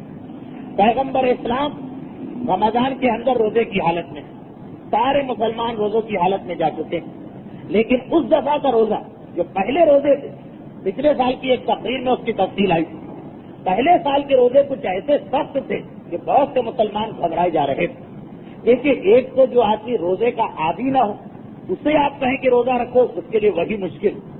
پھر یہ کہ وہ والا روزہ، ہمارا روزہ تو بڑا آسان، پہلے روزے کا حکم کیا تھا؟ یاد کیجیے پچھلے سال کی ایک تقریر۔ پہلے روزے کا حکم یہ تھا، پہلے جو روزے واجب ہوئے کہ بھائی صبح سے لے کے شام تک، مغرب تک تو روزہ رکھو، مغرب کے بعد افطار کرو۔ لیکن اگر نیند تمہیں آ گئی، نیند آ گئی، نیند کے بعد اگر اٹھو گے اگلا روزہ شروع ہو جائے گا۔ اب مثلا مثال کے طور پہ 6 بجے روزہ افطار ہوتا، 6 بجے ہم نے روزہ افطار کیا، ہلکا پھلکا کچھ کھایا پیا اور آرام سے بیٹھے کہ 9 بجے کھانا کھانا ہے، لیکن 7 بجے ہم جا کے کرسی پر بیٹھے، نیند آ گئی، آدھے گھنٹے کے بعد اٹھے 7:30 بجے، اب اگلا روزہ شروع ہو گیا۔ اب پوری رات کچھ نہیں کھا سکتے، اگلا روزہ اسی حالت میں رکھنا۔ تو اگر کسی آدمی کو یعنی روزہ افطار کرنے کے بعد جتنا کھا لے، ایک نیند اگر لے لی اس نے، نیند کے بعد بس اگلا روزہ اسی وقت سے شروع ہوگا۔ جیسے ہمارے یہاں سحری کا وقت ہے کہ جی صبح کی نماز تک آپ سحری کھا سکتے ہیں، اس زمانے میں یہ نہیں۔ اگر 8 بجے آپ سو گئے بس 8 بجے سے اگلے دن کا روزہ شروع، رات کے 8 بجے۔ اگر آپ 10 بجے رات کو سو گئے بس سحری اب ختم۔ اب اس کے بعد اگر آنکھ کھل بھی جائے 2 بجے رات کو، کچھ کھانے کی اجازت نہیں۔ تو ایک تو پہلا ہی سال روزے کا، اس کے بعد یہ کہ سخت گرمی کا موسم، اس سے پہلے عادی نہیں اور ایسا حکم۔ اچھا، پھر روزے بھی اس زمانے کی کب کہ سارے مسلمان غریب ہیں، امیر بھی نہیں ہے کہ بھئی 1 مہینے کی چھٹی لے لی، صبح سے شام تک مزدوری کرتے ہیں، کدال چلاتے ہیں، ہل چلاتے ہیں، محنت کرتے ہیں، شام کو آتے ہیں بہت تھکے ہوئے، تھکا ہوا آدمی ذرا سا بھی وہ کھائے گا اس کو نیند آنے لگتی، تو اکثر لوگوں کو نیند آ جاتی تھی بالکل پریشان مغرب کے فوراً بعد، اور اکثر لوگوں کو 2 دن کا روزہ ساتھ رکھنا پڑتا۔ جب یہ ساری چیزیں جمع ہو گئی تو کفار مکہ نے سوچا کہ یہ بہترین موقع ہے، مسلمان ویسے ہی کمزور ہوں گے، قلت غذا ہے، روزے کی تھکن، محنت کی تھکن، 2 دن کے روزے ساتھ چل رہے، یہ مسلمانوں پہ حملہ کرنے کا بہترین موقع ہے۔ لیکن مکے کے سارے کافر نہیں، وہ جو بڑے سخت قسم کے کافر ہیں جو شرارت کا بہانہ ڈھونڈ رہے ہیں، لیکن ان کی قوم ان کا ساتھ نہیں دے رہی، انہوں نے آپس میں ایک منصوبہ بنایا، اور منصوبہ اس طرح سے بنا کہ مکے کے کافروں کے قافلے سے اکثر آیا جایا کرتے تھے مدینے کے قریب سے، کیونکہ اس زمانے میں تجارت کا بہترین مرکز شام تھا، تجارت کا بہترین مرکز شام کا علاقہ تھا، اس سے بہتر کوئی مرکز نہیں تھا۔ تو مکے کے قافلے شام جاتے ہیں اور شام کا راستہ مدینے کے قریب سے ہو کے گزرتا ہے۔ مکے والے اس لیے بھی پریشان کہ اگر یہ مسلمان کچھ طاقتور ہو گئے مدینے میں تو کل ایسا نہ ہو کہ ہمارا راستہ روک دیا کرے، ویسے ہی ایک پریشانی ان کے دل میں، اور پھر ان کو مزید پریشان کرنے والے ان کے کچھ ایکسٹریمسٹ ساتھی جو ہر وقت ان کو ڈراتے رہتے ہیں۔ اس سال کا یہ واقعہ، اس سال مکے کا تجارتی قافلہ، اچھا ہر سال ایک آدمی کو مکے والے مقرر کرتے ہیں سردار قافلہ اپنے بڑوں میں سے، اس سال حضرت ابو سفیان کو اس قافلے کا سردار بنا کے شام بھیجا۔ وہ شام سے آ رہے ہیں تجارت کر اور بے انتہا نفع کمایا ہے، وہ سارا پیسہ ادھر یہ اطلاع مل چکی ہے کہ یہودی اب تھک گئے، پانے دیتے دیتے وہ خاموش ہے، وہ کچھ اور سوچ رہے ہیں، کوئی اور طریقہ مسلمانوں کو پریشان کرنے کا۔ یہ اطلاع ملی کہ منافقین بھی بہت پریشان ہیں کہ کیا کیا جائے، یہ تو مسلمان روز بروز مسلمانوں کے قدم جمتے جا رہے ہیں۔ دو اطلاعات یہ ملی۔ تیسری اطلاع ملی کہ سارے مسلمان اس وقت تھکے ہوئے، پریشان، روزوں کی وجہ سے بہت ہی زیادہ کمزور۔ یہ تین اطلاعات ملی۔ ابو جہل مکے کے اندر، قافلہ شام سے آ رہا، قافلہ لانے والے نے سوچا کہ یہ بہترین موقع کہ اگر ایک غلط خبر مکے پہنچا دی جائے، کیا ہے مکے والا تمہارے قافلے پہ حملہ ہونے والا، اپنے مال کو بچانے کو آؤ۔ تو ویسے تو شاید مکے والے مسلمانوں کے خلاف نہ آئے، لیکن جب ہر آدمی سنے گا میرا مال خطرے میں ہے، وہ دوڑ کے آئے گا۔ اور اس وقت مسلمان ویسے ہی کمزور، کیوں کمزور؟ تین وجوہات سے ویسے ہی کمزور، منافقین بھی ان کے خلاف، یہودی بھی ان کے خلاف، اور روزے کی وجہ سے جسمانی طاقت بھی کم۔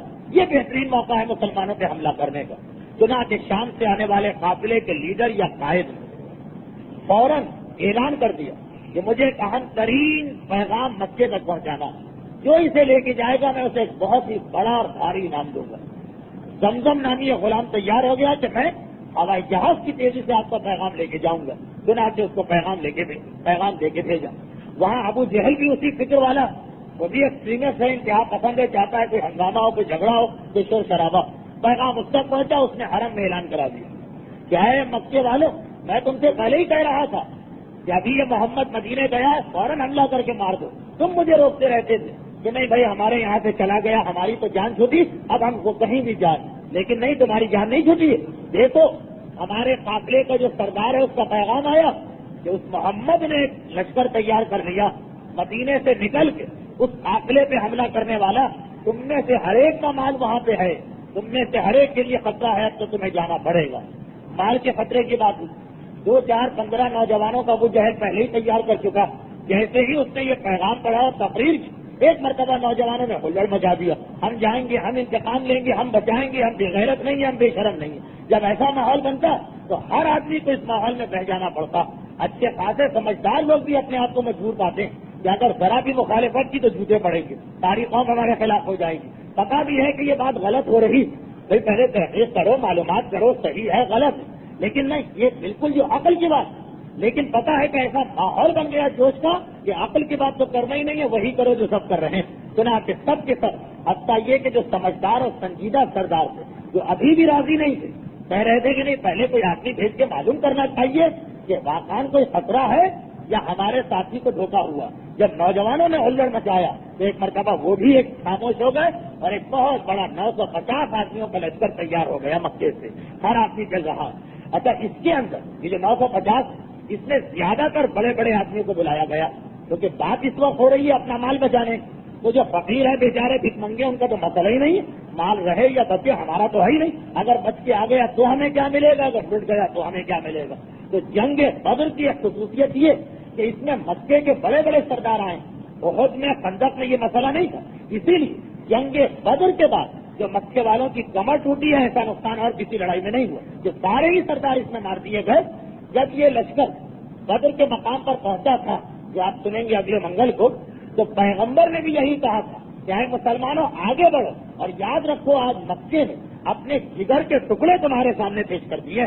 مکے کے بہترین لوگ آ گئے اور وہ اسی لیے آئے، ورنہ عام طور پر تو ایسے مواقع پر غریبوں کو، نوجوانوں کو اور فقیروں کو آگے کیا جاتا ہے، پیسے والے پیچھے بیٹھے محفوظ رہتے ہیں۔ لیکن بدر کی لڑائی ہوئی تھی فقط اپنا مال بچانے کے نعرے پر، تب یہ لوگ آئے، یہ لوگ چلے۔ اچھا بڑے لوگ ہیں، جب بڑے لوگ چلتے ہیں تو اس طرح آرام سے تو نہیں چلتے، چنانچہ شراب کی محفلیں، قواعدیں، ناچنے گانے والی عورتیں، باقاعدہ پکنک کا ماحول، اور پھر یہ سب آدمی بڑے بڑے، اس لیے یہ طے کیا گیا کہ روزانہ، یہ تفصیلات میں اس لیے بتا رہا ہوں کہ آگے جا کے آپ دیکھیں گے پیغمبر اسلام نے مسلمانوں کو تربیت کس طرح دی دشمن کے راز معلوم کرنے کی۔ یہ طے کیا کہ بھائی یہ 950 آدمی ہے، ہر آدمی پیسے والا ہے۔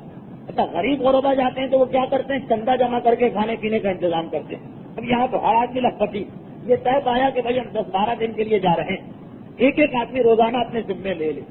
غریبوں کی مسجد میں جب افطار ہوتا ہے تو کس طرح ہوتا ہے، ہر آدمی اپنے گھر پہ پلیٹ لے کے آتا ہے، جمع کرو اور افطار کرو۔ ایسے والوں کی مسجد میں نہیں، آج پورا خرچہ فلاں صاحب کا، کل خرچہ پورا فلاں صاحب کے، پرسوں خرچہ فلاں صاحب کا، یہ ریزگاری وغیرہ جمع کرنے کی تو جھنجھٹ ہی نہیں ہوتی.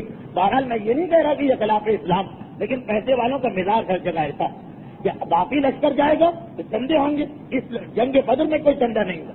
اعلان کر دیا ایک اسٹیٹ میں کھڑے ہو کے کہ آج کا دن سب میرے مہمان، جو لشکر جا رہا. دوسرے اسٹیٹ نے کہا کل میرا، تیسرے نے کہا پرسوں میرا. اس طرح سے یہ لشکر چلا، شور مچاتا ہوا. اچھا ادھر جو جس کے خط پہ یہ سارا ہنگامہ ہوا، جو شام سے تجارتی قافلہ آ رہا، ان کو تو چونکہ نہ مسلمانوں سے لڑنا تھا نہ کوئی خوف تھا، تو وہ تو بچا کے مکے پہنچ گئے. وہ مکے آ گئے اور یہ لوگ مکے سے نکل کے جا چکے ہیں. وہ جو جوشیلے لوگ ہیں جن کا کام فتنے کو بڑھانا ہے، ان کا کام تو حاصل ہو گیا. اب یہ نکلا ہوا لشکر تو واپس آنے سے رہا. چنانچہ وہ اصل جس کی وجہ سے ڈر رہے تھے وہ تو بڑے اطمینان سے اپنا قافلہ لے کے مکے میں آ گیا.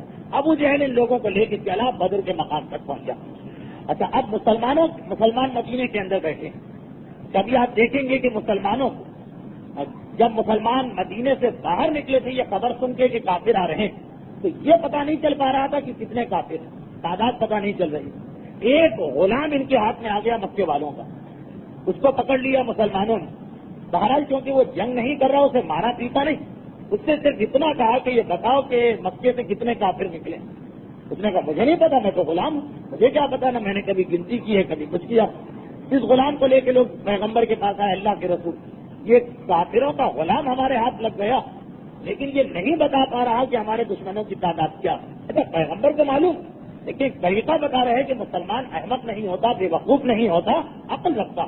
اور طریقہ بتا رہے کہ کس انداز سے جاسوس سے معلومات کو اگلوایا جاتا. کہا کہ اچھا ٹھیک ہے تمہاری بات، تم غلام ہو تمہیں نہیں معلوم، اتنا بتاؤ ان کے کھانے پینے کا کیا ہوتا. اس نے کہا کہ روزانہ ایک آدمی نے اپنے ذمے میں لے لیا کہ آج میرا کھانا، کل ان کا کھانا، پرسوں ان کا کھانا. پیغمبر نے کہا یہ بتاؤ کہ پرسوں کس کی طرف سے دعوت تھی. غلام نے کہا وہ فلاں سردار کی طرف. اس سردار نے کیا انتظام کیا دعوت کا؟ کہا کہ اس نے 9 اونٹ نہر کروائے. اچھا اونٹ کوئی چھوٹی موٹی چیز کا نام نہیں، جیسے آج بس اور ٹرک کی اہمیت ہے ویسے اونٹ کی اہمیت. اتنے بڑے بڑے سردار آئے کہ 9 اونٹ اس نے ذبح کروائے. لفظ ذبح تو میں سمجھانے کے لیے کہہ رہا، اونٹ ذبح نہیں ہوتا، نیزے کے ذریعے نہر کیا جاتا. پرسوں فلاں سردار کی دعوت تھی، اس نے 9 اونٹ نہر کروائے. پیغمبر نے کہا اچھا کل وہ فلانے سردار کی طرف سے بھی دعوت، اس نے کتنے اونٹ نہر کروائے؟ پتا چلا 10. پیغمبر نے کہا سنو، پہلے دن 9 اونٹ نہر ہوئے، دوسرے دن 10. اور عرب میں ایک اونٹ میں تقریباً 100 آدمی کھا لیتے. اس کا مطلب یہ ہے کہ اس قافلے کی تعداد 900 اور 1000 کے درمیان، 9 اور 10 اونٹ کا جو ان کا ریشو یا ایوریج چل رہا، اس کا مطلب یہ کہ 900 سے 1000 کے بیچ میں ہے، اور حقیقت میں 950 کافر تھے. ایک طریقہ تربیت دی جا رہی ہے مسلمان کو کہ تمہارا طریقہ کار کیا ہونا چاہیے. احمق، بے وقوف، غبی یا کوئی بھی چیز سنے اور بالکل خاموش، ذہن میں سوال بھی پیدا نہ، یہ مسلمان کا طریقہ نہیں ہوتا. ابھی آپ نے دوران تقریر سنا کہ اگر امام نے کہہ دیا ایک ایسا جملہ کہ جو قرآن کی آیت کے خلاف لگ رہا تھا ایک راوی کو، وہ خاموش نہیں ہوا، اس نے وضاحت امام سے پوچھی، مولا ذرا وضاحت کر. اور ابھی پیغمبر تربیت دے رہے ہیں تو ہر مسلمان کی، ہر مومن کی یہ ذمہ داری قرار دی جاتی کہ وہ اپنی عقل کو استعمال کرنا سیکھے، اپنے ذہن کو استعمال کرنا سیکھے، معاشرے میں احمقوں اور بے وقوفوں کی طرح سے نہیں رہنا، اور ذہن کو ہر طرح استعمال کرے، دشمنوں کے مقابلے میں بھی اور دوستوں کے مقابلے میں بھی. اس لیے کہ کبھی کبھار نادان دوست بھی ہوتے ہیں جو بیچارے اپنی جگہ مخلص بھی ہوتے ہیں، بیچارے کچھ کام بھی کرنا چاہتے ہیں، لیکن عقل ان کے پاس کم ہے تو وہ غلط کام شروع کر دیتے ہیں. اب ہمارا یہ فریضہ نہیں کہ اگر وہ غلط کام کر رہا ہم یہ دیکھ کر کے وہ مومن اور یہ کہ بہت کام کرنے والا محنتی آدمی ہم بھی اس کا ساتھ دیں. نہیں، ہمیں یہ دیکھنا ہے کہ کہیں وہ نادان دوست تو نہیں. اس کی ایک چھوٹی سی مثال سن لیجیے.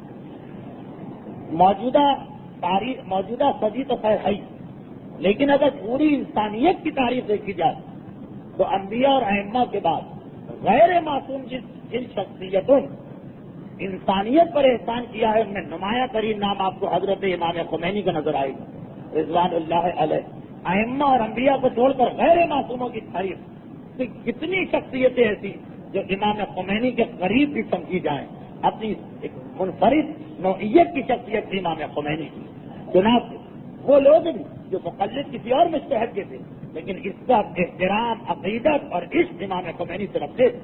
اس لیے کہ تقلید کا مسئلہ الگ ہے، عقیدت و محبت کا مسئلہ الگ. تو غیر مجتہد کے ماننے والے بھی بہرحال محبت کرتے تھے امام خمینی سے، اور جو ان کے مقلد ہی تھے ان کی محبت کا تو کیا کہنا. لیکن اس محبت کا یہ مطلب نہیں جو بعض لوگوں نے نکالا کہ امام خمینی کا انتقال ہو گیا، بس اب ہم انہی کی تقلید میں باقی رہیں گے، ان کے بعد کسی کی تقلید میں نہیں جائیں گے. یہ محبت نہیں، بلکہ یہ نادان دوستی کہ جس سے محبت کر رہے ہیں اسی کی مخالفت کر رہے ہیں، جس سے محبت کر رہے ہیں اسی کی تمام زندگی کی محنتوں کے خلاف جا رہے ہیں، جس سے محبت کر رہے ہیں اسی کے مقصد کو ختم کر رہے ہیں.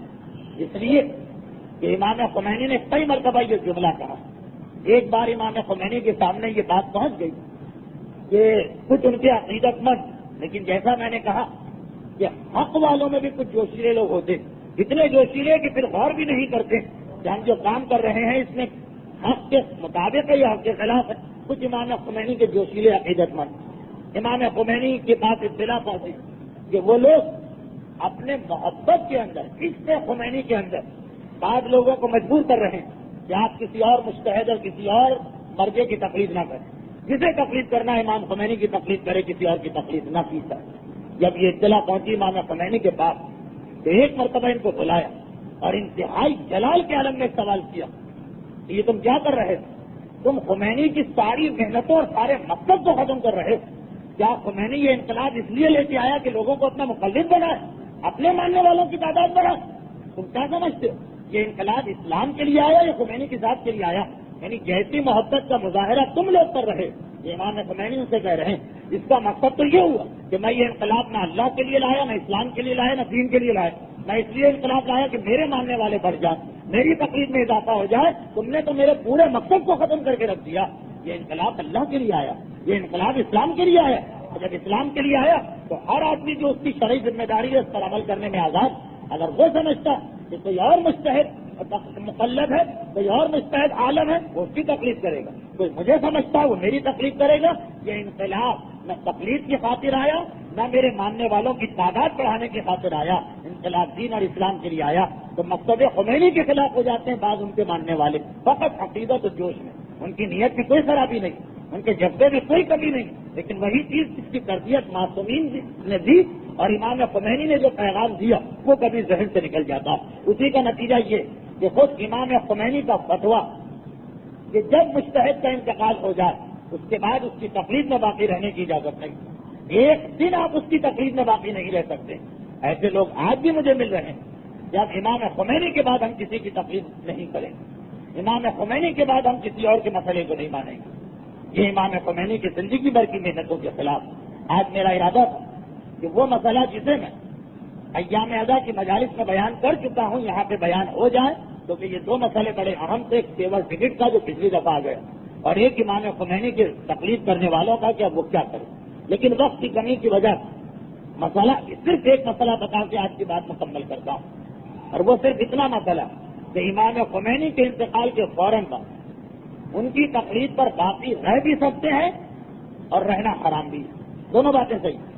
اور کیسے صحیح ہے؟ وہ ایسے صحیح ہے کہ اگر آپ اپنی مرضی سے امام خمینی کی تقلید سے باقی رہیں تو یہ حرام ہوگا.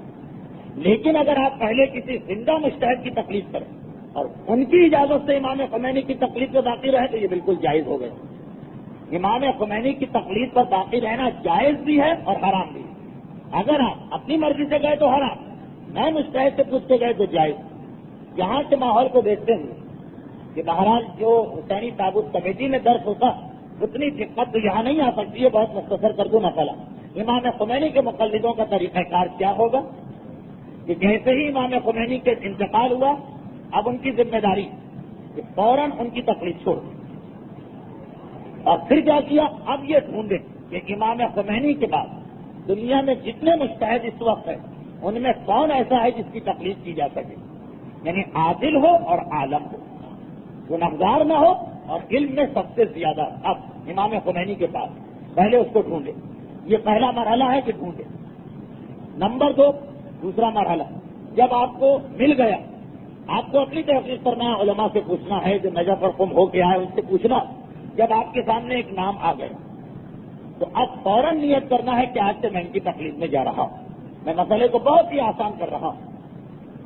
دوسرا مرحلہ، جب ڈھونڈ لے تو نیت کرے کہ آج سے میں ان کی تقلید میں ہوں جن کا نام مجھے ملا.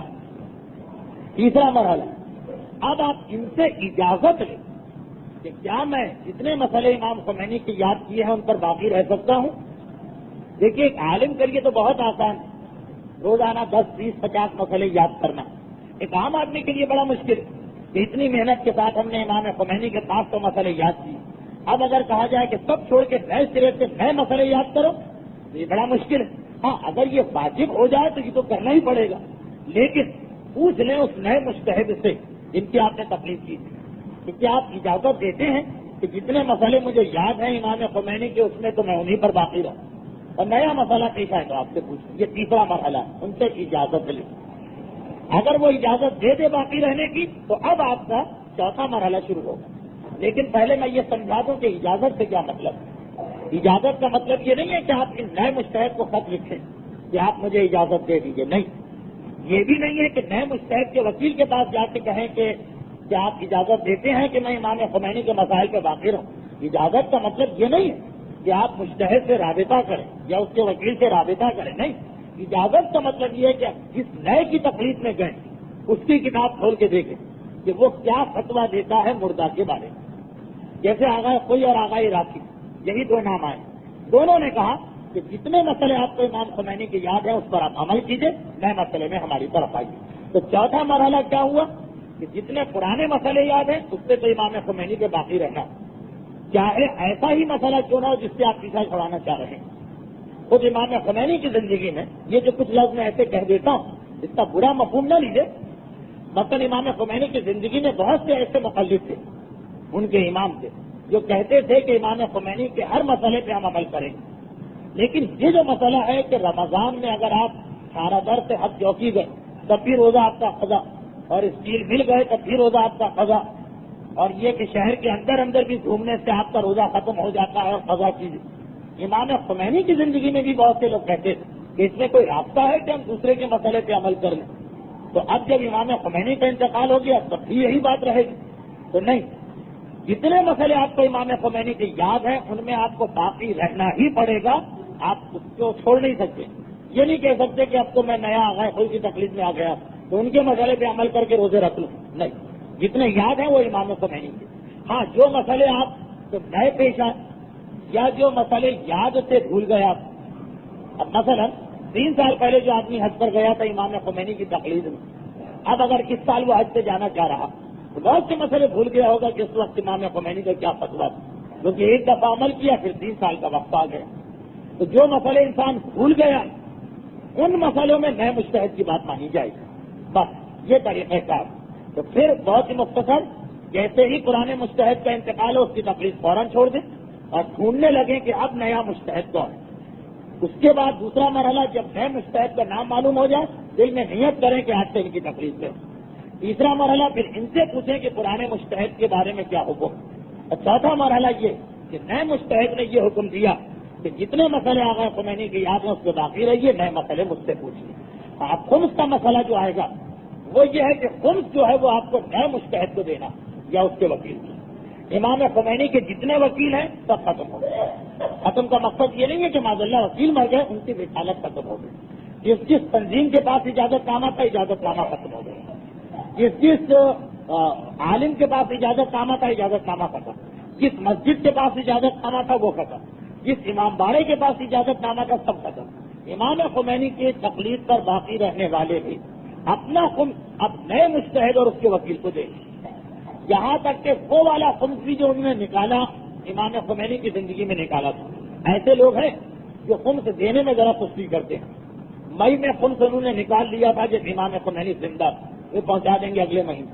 جون میں انتقال ہو گیا, اب یہ خمس بھی جو امام خمینی کی زندگی میں نکالا گیا تھا اور اگر ٹائم پر دے دیا جاتا تو ان کے وکیل ہی کو دیتے, لیکن چونکہ اب ان کا انتقال ہو گیا تو وہ والا خمس بھی آپ ان کے وکیل کو نہیں دیں گے. یا مثلا کیونکہ ان کا کوئی وکیل ہی نہ رہا دنیا میں, کیوں نہیں دیں گے؟ اس لیے کہ ان کا کوئی وکیل ہے ہی نہیں. ساری وکالتیں ختم, سارے اجازتیں ختم, ساری پرمیشن ختم. تو اسی طرح اگر کسی نے امام خمینی کی زندگی میں ان کے وکیل سے طے کیا تھا کہ ہم ہر مہینے 100 روپے خمس کی قسطیں آپ کو دیں گے, ٹھیک ہے قسطیں دیتے رہے, اب انتقال ہو گیا امام خمینی, تو اب یہ نہیں ہے کہ باقی قسطیں بھی آپ اسی پرانے آدمی کو دیجیے کیونکہ آپ نے اس سے مصالحت کی تھی یا اس سے بات کی تھی. نہیں, اب جو باقی قسطیں وہ آپ کو نئے مجتہد کے وکیل کو دینا. ہاں, نئے مجتہد سے پوری پرانی بات چھیڑنے کی ضرورت نہیں, کہ وہ یہ جی میرا مسئلہ یہ تھا کہ میں نے 20 سال پہلے خمس نہیں نکالا، آج مجھے ہوش آیا، خمس بہت بڑا تھا اس لیے میں نے امام خمینی کے زمانے میں قسطیں لگوا لی تھی، آپ بھی قسطوں کی اجازت دیجیے. یہ سب کہانی چھیڑنے کی ضرورت نہیں، وہ تو جو کچھ آپ نے پہلے کیا صحیح. اب جو پیسہ ہوگا قسطوں کا یہ آپ کو نئے مستحق کے وکیل کو دینا. تو خمس میں بھی آپ کو بڑی احتیاط کرنا، جو نیا خمس نکالیں گے وہ بھی آپ نئے مستحق کے وکیل کو دیں گے. جو پرانا رکھا ہوا خمس ہے امام خمینی کی زندگی میں نکل گیا تھا وہ بھی نئے مستحق کے وکیل کو دیں گے. وہ قسطیں جو آپ نے امام خمینی کے وکیل سے لگوائی، وہ قسطیں اگر کہ امام خمینی کا وکیل آپ کو نظر بھی آئے اس کو آپ نہیں دے سکتے. جون تک کے پیسے دے سکتے تھے، 4 جون کے بعد جو پیسے ہیں وہ نئے مستحق کو دینا پڑیں گے. یہ خمس کے بارے میں مسئلہ. اور اسی میں ایک عجیب مسئلہ بنے گا کہ اچھا اب یہ بات ختم ہو گئی، جو لوگ اب آغا خوئی کی تقلید میں آ گئے ہیں تو ان کا معاملہ خمس کے بارے میں اب آغا خوئی کے وکیلوں سے ہو. جو لوگ آغا عراقی کی تقلید میں گئے، 2 ہی نام آئے ہیں بس، دوسرا نام آغا عراقی کا.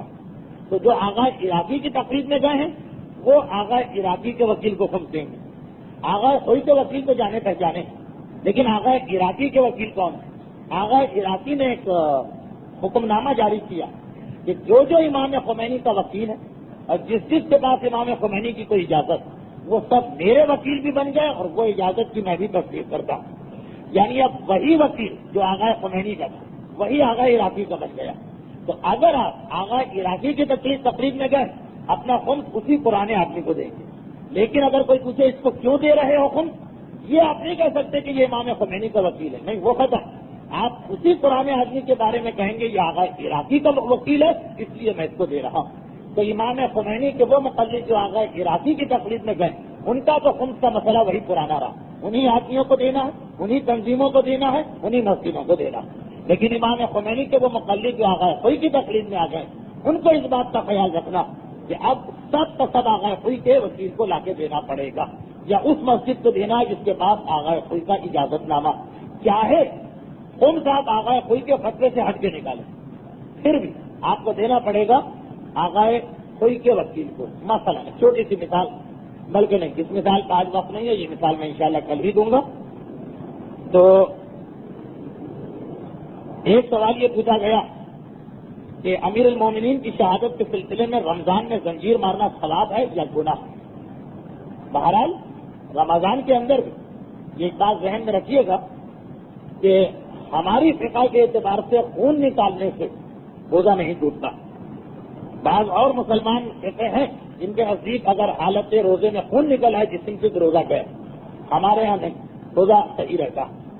تو جو رمضان کے مہینے میں اگر آپ زنجیر ماریں تو آپ کا روزہ بالکل اپنی جگہ برقرار رہے گا. اس اعتبار سے کوئی گناہ کا سوال پیدا نہیں ہوتا، بلکہ بالکل وہی مسئلہ ہے رمضان کے مہینے میں بھی زنجیر مارنے کا جو عاشورے کے دن، جس طرح عاشورے کے دن زنجیر مارنا کوئی گناہ نہیں بلکہ ایک اچھی بات ہے. اسی طریقے سے رمضان کی زنجیر بھی اسلام میں بالکل ہی جائز بلکہ اچھی بات ہے. اور یہ تو سوال پوچھ لیا گیا اس ضمن اس کی بات درمیان میں آ گئی. اب جو میں بات کہہ رہا تھا کہ بہرحال عقیدت اور محبت اپنی جگہ، لیکن شریعت کا مسئلہ اسی طرح سے ہوگا جس طرح سے اللہ اور رسول نے بتایا اور امام خمینی نے پہنچایا. یہ خود امام خمینی نے اس طریقے سے مسئلہ ہم تک پہنچایا. اور یہ بہت اہم مسئلہ کہ کہیں کسی شخصیت سے محبت اتنی نہ بڑھ جائے کہ شریعت کے مسئلے کو نقصان پہنچنے لگے. چنانچہ امام خمینی کے وہ ماننے والے جو کہتے ہیں کہ اب ہم کسی کی تقلید نہیں کریں گے، ہمیں کوئی نظر ہی نہیں آتا، ہم اپنی مرضی سے امام خمینی کی تقلید سے باقی رہیں، یہ وہ غلطی کر رہے ہیں کہ جس کو امام خمینی بھی غلطی کہتے رہے ساری زندگی. اور اس کے لیے ہمارے سامنے بہترین مثال کربلا کی مثال. کربلا میں چل کے دیکھیے، امام حسین کی شہادت کے بعد دیکھیے عقیدت اور محبت اگر شریعت کے راستے میں رکاوٹ بنے تو اس کا بہترین موقع کربلا ہے. حسین جیسی عظیم شخصیت کی شہادت کے بعد یہ حق ہے لوگوں کو کہ وہ اعلان کر دیں کہ ہمارا مظلوم امام اس طرح مارا گیا، اب ہم کسی اور امام کو ماننے کو تیار نہیں. لیکن آپ دیکھیں گے کہ اس ماحول میں کہ اگر وہاں انسان ایک لمحے کے لیے شریعت کو چھوڑ دے تو ہماری عقل اس پر اعتراض نہیں کرے گی.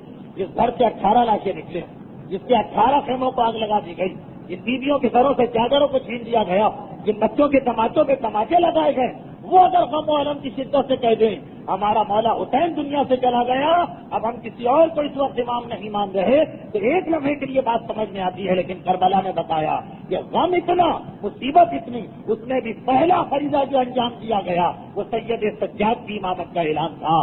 زینب نے جب یہ کہا کہ بیویوں میں پہلے امام زمانہ سے مسئلہ پوچھوں، یہ مسئلہ پوچھنا مقصد نہیں تھا، یہ اعلان مقصد تھا کہ اب حسین کے بعد، حسین کا لاشا دیکھنے کے بعد بھی ہمارے نزدیک امام زمانہ سید سجاد بن گئے ہیں۔ ایک لمحے کے لیے امامت میں گیپ نہیں آنے پایا، امامت میں کوئی وقفہ نہیں آنے پایا۔ حسین کی امامت ختم ہوئی، سجاد کی امامت شروع ہو گئی۔ زینب کو مسئلہ نہیں پوچھنا تھا، امامت کی اہمیت کو بتانا تھا، ان عقیدت مندوں اور ان محبت کرنے والوں کو پیغام دینا تھا کہ عقیدت و محبت کے بعد بھی شریعت ہے، ورنہ زینب مسئلے کی محتاج نہیں، زینب تو وہ ہیں جو خود سید سجاد کی محافظ بنی ہے۔ حسین نے عصر عاشور جب زینب سے کہا تھا زینب بہن اب میں دنیا میں نہیں رہوں گا لیکن نسل امامت بچانا تیرے ہاتھ میں، میرے سجاد کی حفاظت تیرے ہاتھ میں، تو زینب سجاد کی محافظ بنی ہے۔ اور کس طرح سے محافظت کی؟ یہ محافظت شام میں تو ہوئی، کوفے میں تو ہوئی، کربلا سے زینب نے ایک مرتبہ اپنی ذمہ داری ادا کرنا شروع کر دی کہ 11 محرم کا قافلہ جب مقتل سے گزرا، ایک مرتبہ زینب کی نگاہ سجاد کے چہرے پہ پڑ گئی، کیا دیکھا کہ اگر کہ سید سجاد کے گلے میں توق ہے، ہاتھوں میں ہتھکڑی ہے، پاؤں میں بیڑی ہے، مگر سارا جسم اس حالت میں بھی کانپ رہا ہے اور چہرہ لمحہ ب لمحہ درد پڑتا جا رہا ہے۔ زینب ایک مرتبہ گھبرائیں، میرے سجاد بیٹے کی بیماری اور کمزوری کے عالم میں یہ کیا حالت کہ چہرے کا رنگ درد پڑے، سارا جسم کانپے، میرے سجاد پر کیا ایسا صدمہ پڑا؟ دیکھا تو کیا دیکھا؟ میرے مظلوم امام کی نگاہ مقتل کے اس حصے میں ہے جہاں ایک بے گور و کفن لاشا پڑا ہوا ہے۔ جوان بیٹا بوڑھے باپ کے لاشے کو دیکھتا جاتا ہے، اس کا جسم کانپتا جاتا، اس کے چہرے کا رنگ درد پڑ جاتا۔ زینب گھبرا گئی، ایسا نہ ہو یہ منظر دیکھتے دیکھتے میرے سجاد کو کوئی نقصان پہنچ جائے۔ سجاد کی توجہ کو بابا کے لاشے سے ہٹانا ہے، اس کے لیے زینب نے کیا کیا؟ اونٹ چل رہا ہے، چلتے اونٹ سے اپنے آپ کو زمین کربلا پہ گرا دیا۔ ادھر زینب زمین کربلا پہ گری، پھوپھی کے گرنے کی آواز آئی، چوک کے بھتیجے نے پھوپھی کی جانب دیکھا، اس لاشے سے توجہ ہٹ گئی۔ لیکن جتنے آسانی سے یہ جملہ آپ نے سن لیا، یہ اتنا آسان مرحلہ نہیں ہے، اس لیے کہ گرنے والے کی فطرت ہے، جب گرتا ہے تو پہلے ہاتھوں کو بڑھا کے سہارا لیتا ہے، لیکن ہائے علی کی بیٹی زینب امام زمانہ زیارت ناہیہ میں سلام کر رہے، میرا سلام اپنی دادی زینب پر جن کے دونوں ہاتھ گردن سے بندھے تھے اور اسی حالت میں زمین کربلا پہ زینب گر رہی تھی۔ ولعنة الله على أعدائهم أجمعين وسيعلم الذين ظلموا أيّ منقلب ينقلبون۔